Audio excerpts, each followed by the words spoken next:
Kita ketahui bahwa masjid sekarang telah berada di atas mimbar dan sebentar lagi kita akan menyampaikan kedua khutbahnya.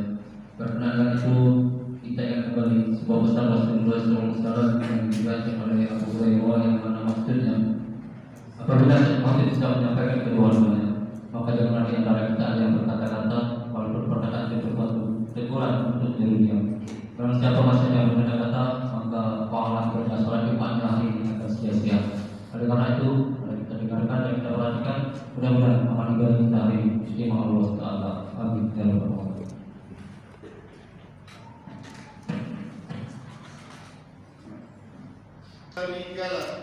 Allahumma shalli wa sallim ala sayyidina Muhammad wa ala ali sayyidina Muhammad.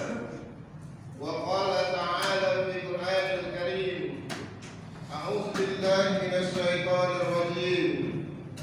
Ya ayyuhalladzina amanu ittaqullaha haqqa tuqatih wa la tamutunna illa wa antum muslimun.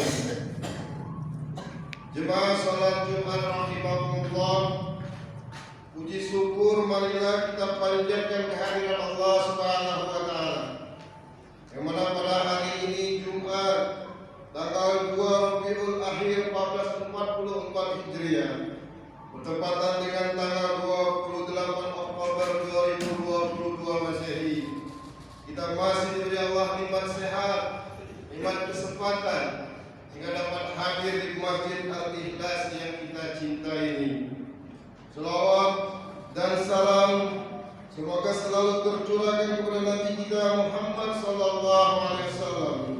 Semoga kita selalu termasuk orang yang mendapatkan hidayah serta ridhonya dan memiliki maksud dan tujuan, apakah diketahui manusia maupun tidak, termasuk dalam hal ini seluruh anggota badan manusia seperti mata, hidung, telinga, lisan, kaki dan organ-organ luar yang dalam serta sel-sel yang tak terhitung jumlahnya.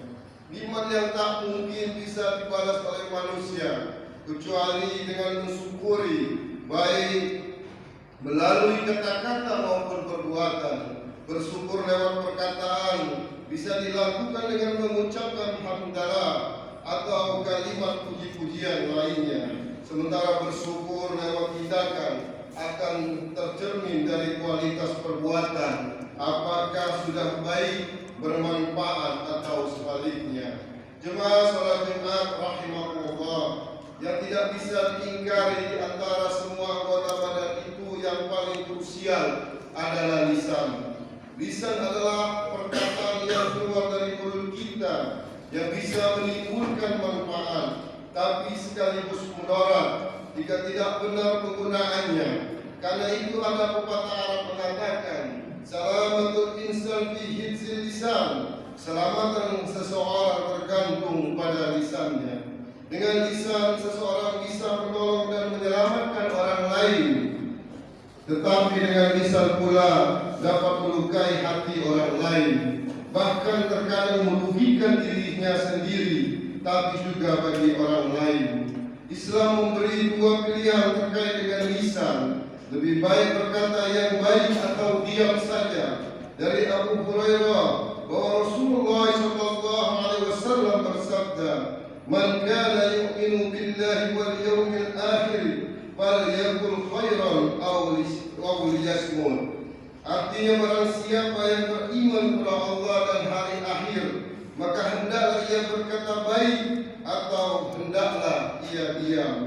Rasulullah mendahulukan kata iman sebelum lisan digunakan. Sebab keimanan adalah hal yang mendasar bagi umat Islam. Ini menunjukkan bahwa urusan lisan bukan urusan main-main. Hadis di atas bisa dipahami sebaliknya. Mafhum mukhalafah, bahwa orang-orang tak bisa berkata baik, maka patut dipertanyakan kualitas keimanannya kepada Allah dan hari akhir. Mengapa ini hadis menghubungkan antara keimanan kepada Allah dengan hari akhirat? Semua pesan ini adalah pesan bahwa segala ucapan yang dikeluarkan manusia sejatinya selalu dalam pengawasan Allah. Ucapan lisan ini juga akan dipertanggungjawabkan, bukan hanya di dunia, melainkan juga di akhirat. Perkataan yang buruk akan menimbulkan dampak negatif dan terindikasi memalingkan pengawasan Allah dan tidak mempercayai bahwa akan ada sanksi dari Allah terhadap lisan yang buruk. Sebab dalam kehidupan kita, Allah telah mengutus malaikat khusus untuk mengawasi setiap ucapan kita. Allah berfirman dalam Al-Quran surat Kahf ayat 18, A'udzubillahi minasyaitonir rajim, ma yalfizu min qawlin illa ladaihi raqibun atid. Artinya, tak ada suatu kalimat pun yang diucapkan melainkan ada di dekatnya malaikat pengawas yang selalu hadir. Quran surah Kahf ayat 18. Ma'asyiral muslimin rahimakumullah, hati-hati dengan lisan. Sebab terkadang karena lisan kita membuat orang tersakiti dan terkadang menjadi fitnah, membicarakan orang lain seperti ghibah atau membuka aib orang lain, akan merusak nama dan mempertaruhkan reputasi orang lain, memupuk kebencian serta merusak kepercayaan dan kehormatan orang lain. Jika kita dengan sengaja menebar berita tak benar dengan maksud merugikan orang lain, maka jelas sekali kita memfitnah. Fitnah akan berujung adu domba hingga pertikaian, pertengkaran, bahkan pembunuhan. Fitnah sangat dibenci oleh Islam. Fitnah masuk dalam kategori kebohongan, namun pada tingkatkan level yang lebih menyakitkan. Jemaah salat Jumat yang berbahagia, manusia dikaruniai akal agar ia berpikir tentang apa yang akan diucapkan, berpikir tentang nilai kebaikan serta harus mempertimbangkan perkataan yang akan diucapkan. Kita harus berpikir panjang terhadap dampak apa yang timbul dengan yang diucapkan kita.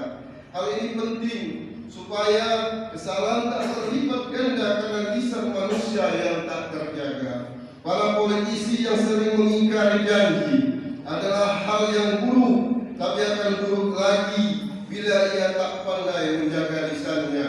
Seorang pejabat yang suka berbohong itu adalah hal nista, tapi akan lebih nista lagi bila ia juga pintar berbicara. Rasulullah SAW bersabda, Inna ahwaba ma akhafu alaikum ba'di kullu munafiki alimul lisan. Artinya sungguh yang paling aku khawatirkan atas kalian semua sepeninggalku adalah orang munafik yang pintar berbicara. Hadis riwayat At-Tabrani. Jemaah salat Jumat rahimakumullah, pada zaman media online saat ini, ucapan atau kata-kata tidak semata-mata muncul hanya dari mulut, tapi kalimat tulisan di status Facebook, WhatsApp, Twitter, Instagram, YouTube dan lainnya.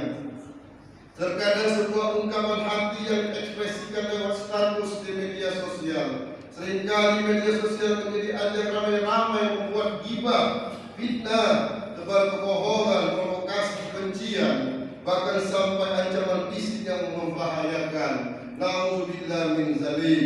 Oleh karena itu, kita seharusnya berhati-hati dalam berucap atau menulis sesuatu di media sosial. Berpikir positif dan bertabayun. Klarifikasi adalah sikap yang wajib dilakukan untuk menjamin bahwa apa yang kita lakukan bernilai maslahat atau sekurang-kurangnya tidak menimbulkan mudarat. Ingatlah bahwa Allah mengutus malaikat khusus untuk mengawasi ucapan kita, baik hasil lisan kita maupun ketika jari-jari kita di media sosial. Semoga kita semua melalui selalu belajar untuk menjaga lisan kita agar tidak menimbulkan kebencian orang lain kepada kita, agar tidak menimbulkan fitnah, tidak menjadi dosa sesama manusia yang akan menjadi azab dari Allah Subhanahu wa taala.